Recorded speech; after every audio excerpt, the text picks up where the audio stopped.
Baik, bismillahirrahmanirrahim. Assalamualaikum warahmatullahi wabarakatuh.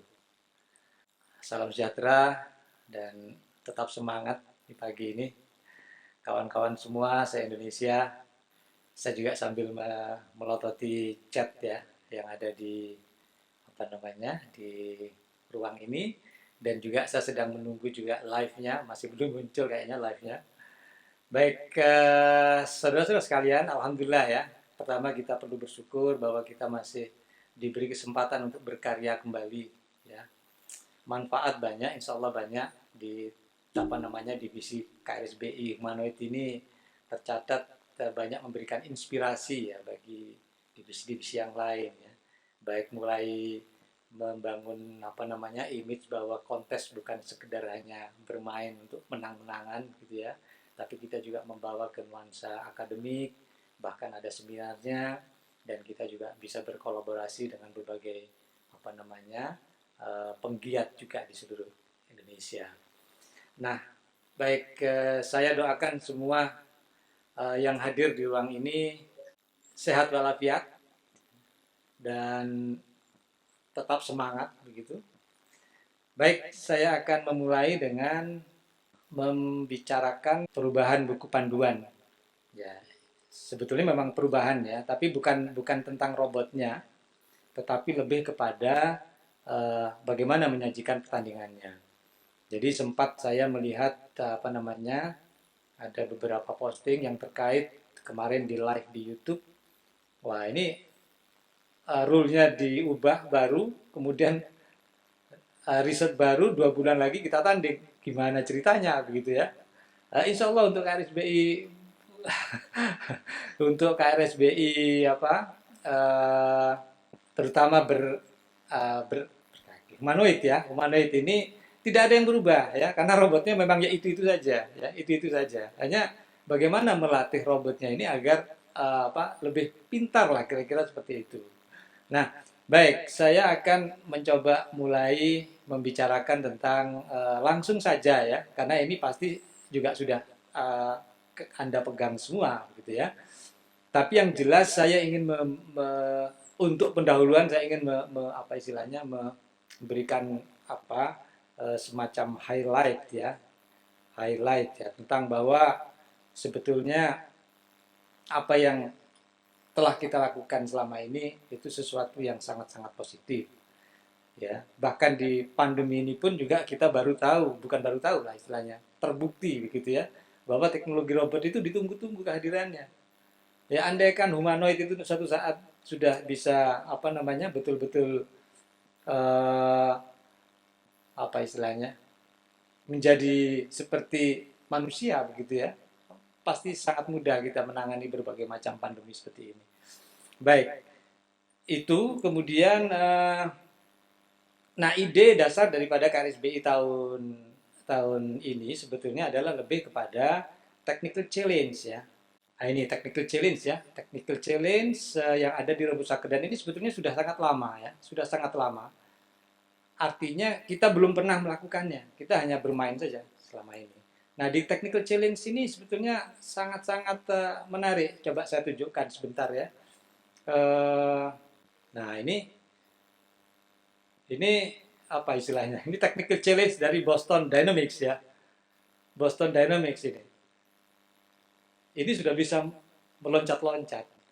Nah, di RoboCup itu ada technical challenge, yaitu apa? Lari saja lah. Robotnya lari tapi sambil meloncat-loncat. Wah, ini sesuatu yang kayak seperti Anda ketahui semua ya, Boston Dynamics. Siapa yang beli sekarang ini ya? Dan teknologi mereka digunakan untuk apa? Kita semua tahu itu. Nah, ini yang saya kira kita tidak sia-sia telah membangun peradaban KRSBI humanoid selama ini. Nah, kemudian satu lagi coba kita periksa yang ini. Ini kan kita main bola ya.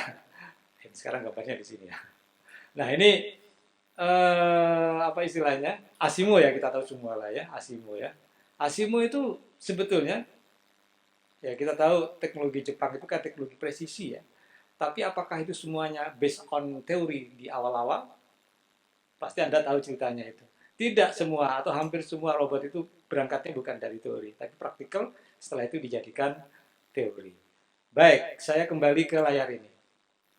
Jadi technical challenge ya. Technical challenge itu yang menjadi dasar daripada sehingga kami bukan saya saja, memang usul dari saya, tapi setelah disetujui oleh tim juri ya semuanya bersetuju bahwa ada tiga yang bisa diambil, yaitu lomba lari 12 meter ya. Saya berikan, jadi lomba lari 12 meter, kemudian lomba mengiring bola atau LMB, kemudian lomba kerjasama robot. Jadi ada tiga kategori di dalam divisi KRSB Humanoid ini. Oke, temanya adalah kompetisi olahraga mandiri robot pemain sepak bola menuju era robot humanoid cerdas dan tangkas. Nah, kalau sudah seperti ini kan sebenarnya bukan soal ingin kalah menang ya, tapi menunjukkan bahwa riset kita itu makin maju ya. Jadi robot-robot yang kita miliki itu ayo kita hidupkan kembali. Yang sudah sekarat, ayo diperbaiki ya, dioperasi lagi. Kemudian kalau perlu infus doping ya, didoping ya. Tapi insya Allah saya kira ini robot-robot karena ukuran robotnya masih belum terlalu tinggi ya. 40 hingga 90. Jadi robot-robot lama ayo dikeluarkan lagi ya. Robot-robot lama yang hanya bisa lari, ayo dikeluarkan lagi. Ikut yang lomba lari saja ya. Nah, baik. Langsung saja ke belakang. Nah, ini kalau robotnya kan semuanya sudah tahu ya. Kalau ukuran seperti ini sih, kalau lomba fisikal ini menjadi penting karena diukur ya. Tapi ini kan kita ya tentu saja saya atau kami hanya mendengar laporan Anda gitu ya. Laporan Anda gimana robotnya, ukurannya seperti apa. Nah, laporan saja, tapi kami tidak melakukan pengukuran langsung ya. Tapi untuk diketahui kenapa ini ditentukan besarnya seperti ini ya, atau ukurannya rasionya seperti ini, karena memang secara saintifik ya rasio seperti inilah tubuh manusia itu begitu ya. Jadi apa istilahnya ya, kalau di luar itu nanti jadi ya banyak yang sudah membuktikan bahwa periset ya jalannya, larinya, apalagi kalau sudah disuruh lompat segala macam pasti akan bermasalah. Jadi struktur manusia ini sangat-sangat sempurna ya. Baik, kemudian saya langsung ke bagian belakang ya, kategori lomba. Nah ini jadi simpel sebetulnya ya. Saya katakan simpel ini, dan ini tidak perlu harus hijau ya lapangannya, tidak perlu harus hijau ya. Tapi kalau Anda sudah punya karpet hijau ya lebih bagus ya. Tidak perlu hijau, hanya kan nanti kan soalnya kan entertain gimana caranya ya. Jadi biar tidak terlalu menyolok kalau lapangannya asal-asalan gitu ya. Ya enggak seperti itu. Nah, ini kalau kita lihat ya.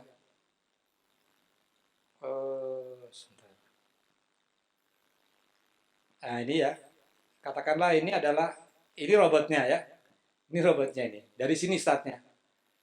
Jadi cepet-cepetan aja, start gitu ya, start, kemudian jalan, memutar gitu ya, finish ya sudah.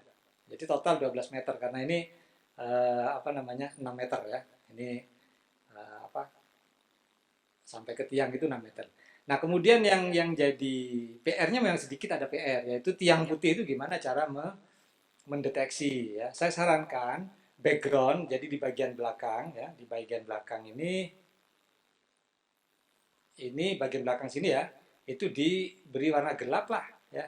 Silakan gelap seperti apa Anda tentukan sendiri biar tiang putih ini lebih mudah dikenali.